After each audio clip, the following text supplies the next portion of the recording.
Pastor గారు మీరు ఎలా బోధిస్తే బాగుంటుందండి, ఇది మీరు ఎలా బోధించొద్దండి. వర్తమానికుడికి సిఫారసు పత్రిక ఏం బోధించినది ఎక్కడి రావాలా? దేవుడి నుంచి రావాలి. ఏది బోధించాలో దేవుడు చెప్పాలా. నేను చదువుకున్నది, నేను ప్రిపేర్ అయింది బోధించాలని నేను ఊరికే చదువుతాను వర్తమానం, కానీ ఇక్కడికి వచ్చిన తర్వాత దేవుడు ఏం మాట్లాడతాడో తెలియదు. అంటే దేవుడే ఆ సిఫారసు పత్రిక ఇస్తాడు ఆ వర్తమానికుడికి ఏది బోధించాలనేది. అది ప్రజలకు ఎంత కష్టమైనా సరే దేవుడు మాత్రం రాజీపడతారు.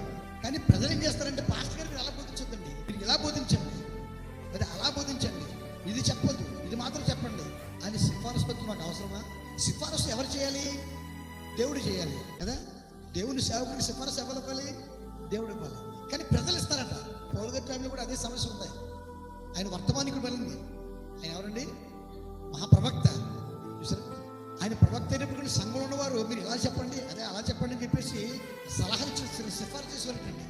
ఆత్మ అప్పుడు వాళ్ళకి ఇప్పుడు